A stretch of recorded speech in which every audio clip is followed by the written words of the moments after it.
Good evening from InvestSharp. This is Randy Smotone with your Thursday, May 13th market update. On the economic front, the weekly jobless claims were slightly higher than expected at 444,000. Estimate was for 440,000. Nat gas and storage rose by 96 billion cubic feet, less than expected. The expectation was 100 billion cubic feet. On deck for tomorrow are the monthly retail sales, the monthly industrial production, and the monthly consumer sentiment number. The dollar and copper were up, gold, silver, and oil were down. Light sweet crude futures were down another $1.25 to settle at $74.40 a barrel. Take a look at the UUP, the dollar ETF. We do have some resistance probably up here around this 25, which we are nearing right there, pretty much at it. And there's not a lot of volume, but the MACD looks good, so it doesn't look like the dollar wants to roll over, or any type of pullback, but we'll see. I'm not going to look at the point and figure for the crude because it's not really much changing there. So we'll look at the Dow. Dow closed down 113 points to 10,782. S&P closed down 14 points to 1,157. NASDAQ closed down 30 points to 2,394. And the Russell closed down 6 points to 709. The Russell held up the best by being down 0.87%. NASDAQ was the weakest, down 1.26%. So I thought it was kind of interesting. The Russell that's been leading us was actually down the least today. And there was not heavy selling either. So even though we were down 113 or so, there on the Dow, it just, I don't know, kind of interesting. So we're back below the 50 on everything except the Russell. The Russell is still above its 50-day moving average. NASDAQ closed yesterday above it. NASDAQ went back below it today. So I don't know. We might be just kind of stuck here. I'm just not seeing it's just a hard rollover here. So we'll see how this plays out, but it's not looking that way. Looking at the McClellan, we're at minus 29, so we're just barely, oversold. We really need to get down into this area to be oversold. So we're not, I don't know. We're just I'm kind of more neutral again. Let's look at, we'll look at looking at the NASDAQ here, you can see the gold line's the 50. So we closed above yesterday. Now we're back below it. Momentum's not too great. The momentum index, momentum index is not really too great. So, but it's still there's a lot of mixed signals in the market right now, or at least mixed to me. Gold's still looking good. I think it definitely, possible dip buys here on gold. Silver, buy the dip. If you can get them back down into this area, they have some gaps to be filled. Maybe when they fill the gap, you could buy it. Copper up a little bit today. Still no volume though. Not a lot of interest there. Volatility index actually made a little jump today, up 4.55%. Look at the financials. We talked about resistance around the 16, and sure enough, hit it. But there's again no heavy selling. So I said it's just kind of this mixed bag picture. There's really not a lot of volume in the market right now at all. Period. Let's look at the FXE. This is another thing I think, that the Euro's been really weak. You can see it here.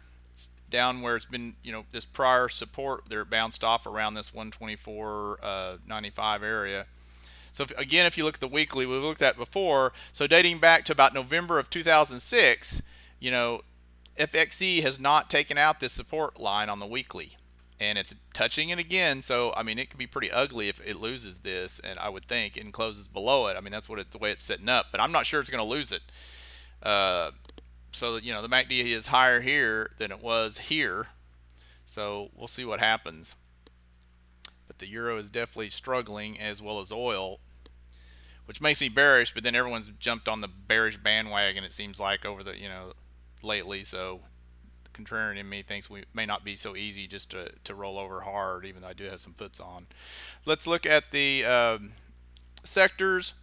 So one of the 16 sectors we follow finished in green today. That was the internet index, and it was up 0.58% thanks to Google. Home construction index was the weakest, down 3.97%. So we'll go over to chart watch, and no new charts tonight, since I'm kind of back to neutral. I'm kind of waiting to see for the market to show its hand again. CBE continues to hold up really well. This is a nice chart. You can use this 1650 or so as support.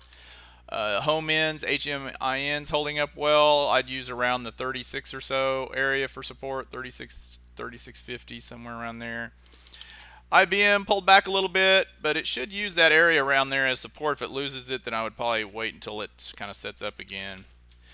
And this next stage still looking pretty good, even though they tried to sell it today. GIB, and we looked at all these yesterday. It's still holding up well. McKesson still holding up well. ACTG still holding up well. CBL still looking good. Leg Mason still looking good. PACR looks like it has a dragonfly doji. Looks like it could go higher. SBH, Sally Beauty. This looks like it could pull back here, since it's kind of inside day here of the bullish candle, but it could pull back here. So if you can get some of these, safest spot, get them near a support area, since it's kind of iffy on the market. I really like this BVN, and if you can get it down around 35, I think that would be a great buy. And this will get you into the mining stocks. BGC, this one is really looking good if you can get in that one. HWD again looks great on a pullback. PPS, another one, as long as they hold those trend lines, if you get them on a pullback. Whoops.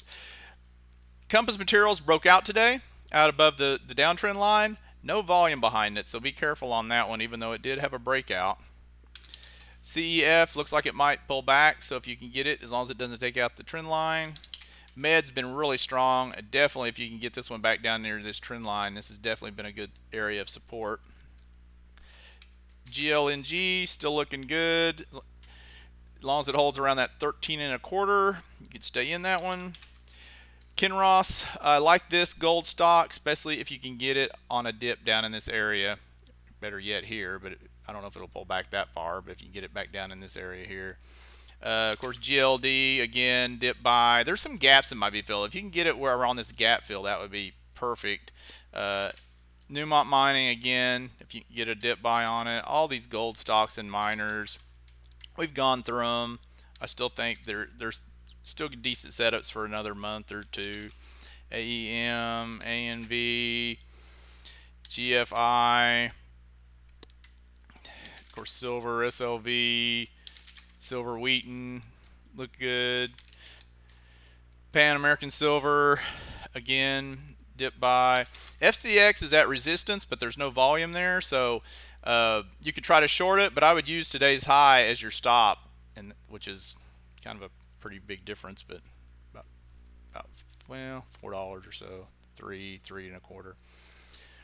ATK still, that's pretty nasty chart. I still think you could short it. FMC, I just think it's topping out up here, so possibly watch that one for a short. OIH, again, possible short here.